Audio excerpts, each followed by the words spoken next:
Hello, I'm Rex Westerfield, and as I make this video, we're running up to Christmas 2022, so I thought I'd share something which has somewhat of a connotation with the Christmas season. Easily the most famous piece of music written for the Celeste was by Tchaikovsky, and it was the dance of the Sugar Plum Fairy from the Nutcracker Suite. The intro slideshow featured 11 instances of the SIM-CELESTA, only one of which was actually portraying the Celeste itself. The other instrument sounds were using the same synthesizer, but with different settings and presets to fill the music out. For those not familiar with the Celeste, it's like a piano, but on a piano you have felt hammers striking strings, whereas on a Celeste you have felt hammers striking metal plates, and this gives a completely different timbre to a piano. The metal plates themselves are similar to what you would find on a Glockenspiel, but of course, apart from the felt hammers, instead of hard hammers, we have a resonant box under each key, which emphasizes the fundamental and second harmonic to give it a somewhat warmer sound. So now I'll talk you through the main controls of the SIM-CELESTA. A Celeste is what's called a transposing instrument, which means it plays one octave higher than the written score, and it tends to be played in the higher ranges to give that sort of nice tinkly sound. You can, however, provide a semitone adjustment to give a plus minus one octave range.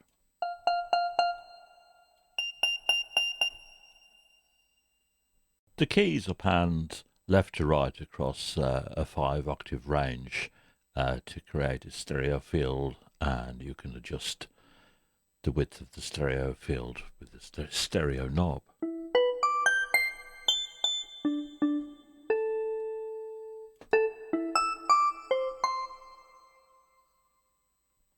A Celeste features a damping method like a piano, so when you hold a key down, the note will ring out, but when you release it, at that moment, the sound is damped.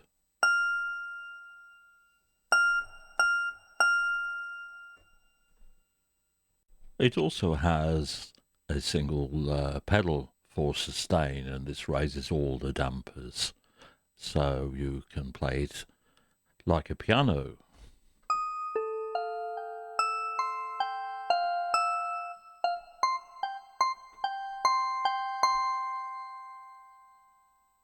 Because we have resonator boxes, the decay can be quite long, and we can adjust the decay with the decay knob.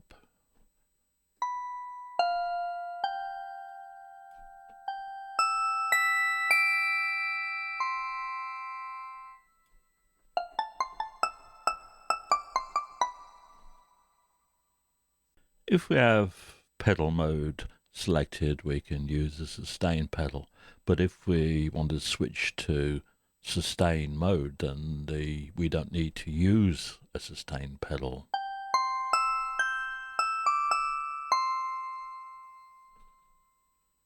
The timbre knob controls a macro for the FM synthesizer, and in bars mode we have a range of 10 different timbres.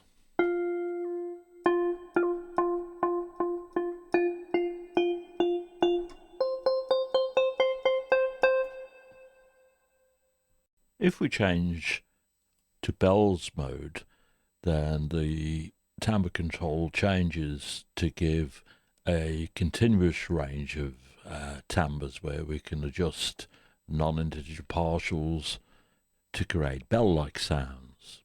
For bell-like sounds, it's best to turn down the level of the resonating boxes.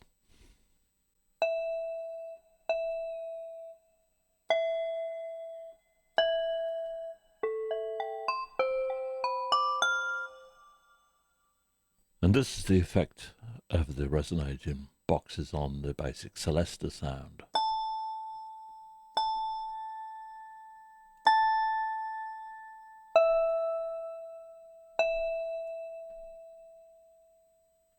The hammer knob sets a macro which simulates the hardness of the hammer hitting the metal bar.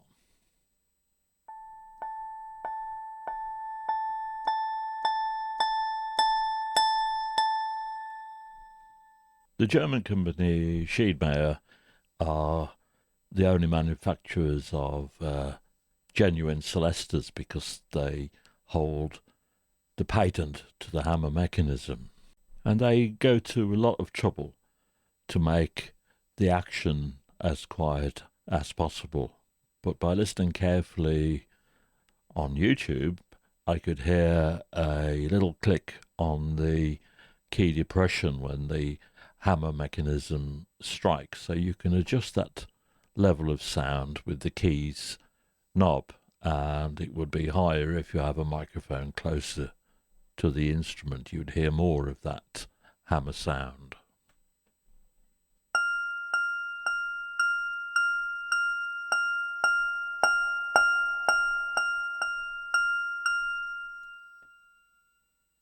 So with those few controls, you can make a fair variation on the basic Celeste sound. For instance, you can make a Glockenspiel sound, a keyboard Glockenspiel.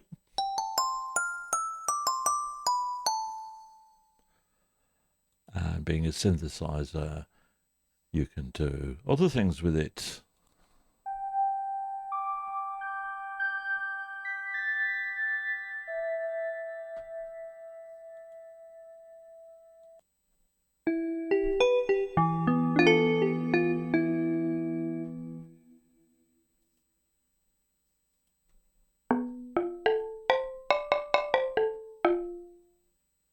So that's my Quilcom SIM-CELESTA for you, and more information in the user guide and background info folder as usual.